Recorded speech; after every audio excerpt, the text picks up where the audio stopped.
Nicolas, la note de la dette de la France est dégradée par Moody's. 11 mois après Standard & Poor's, l'agence nous retire notre triple A. Nous perdons un cran pour tomber à un double A1. Voilà, double A1, exactement. Il y a 3 explications. D'abord, la croissance. Les perspectives de croissance sont mauvaises, nous dit Moody's, et l'agence met en évidence les problèmes de rigidité du marché du travail. Je ne vais pas vous refaire le sketch là-dessus. Deuxième problème, le budget. Les perspectives du budget ne sont pas crédibles, nous dit Moody's. En gros, il ne croit pas aux 0,8% de croissance pour 2013, ni aux 2% qui sont toujours espérés pour 2014. Et puis, troisième élément, l'euro. Et oui, la solidarité européenne, ça coûte cher, de plus en plus cher. Ça vampirise de l'argent public. On en a de moins en moins les moyens, notamment d'aider la Grèce, par exemple, ou les banques en Espagne.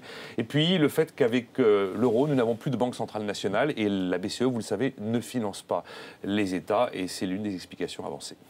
Alors Nicolas, Pierre Moscovici juge que Moody's en fait condamne les errements du passé. Il a totalement raison. Nos problèmes sont des problèmes structurels. Donc qui dit structurel dit des problèmes anciens, des problèmes profonds. Ça fait 38 ans qu'on est en déficit budgétaire.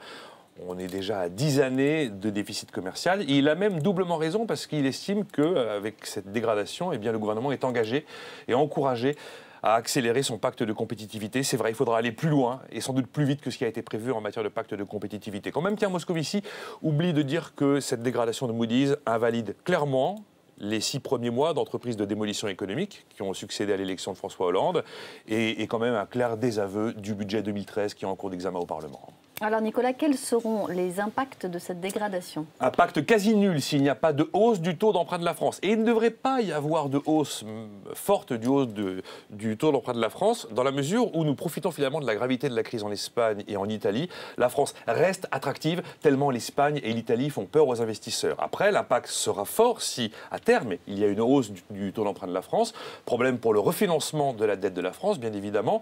Dégradation du bilan des banques et des assureurs qui détiennent beaucoup de dettes d'État dans leur portefeuille, et puis automatiquement une hausse du crédit immobilier, des taux d'emprunt immobilier, car les crédits immobiliers sont indexés au taux de la dette de la France. Après, il y a un impact politique européen. À tous les niveaux, on voit qu'on s'écarte de plus en plus de l'Allemagne malgré tout. Alors évidemment, il y a cette question, que doit faire la France ? Pas compliqué, dépenser moins, ça veut dire baisser les dépenses publiques et ça veut dire aussi consommer moins. Elle doit gagner plus, donc exporter plus. Elle doit travailler plus, pas le nombre d'heures de travail, la durée de la vie au travail. On travaille 30 ans en France, on commence à 28 ans, on s'arrête à 58 ans. C'est 6 ans de moins que la moyenne du reste de l'Europe. Et puis on doit cesser de creuser le chômage pour continuer à financer des hausses de salaire. Voilà. Le triple A, on ne le reverra peut-être jamais, mais c'est pas grave. L'important, c'est de ne pas tomber plus bas. Et puis double A1, ça reste une excellente note. Quand il n'y aura plus de triple A sur la planète, le double A, ce sera la meilleure note.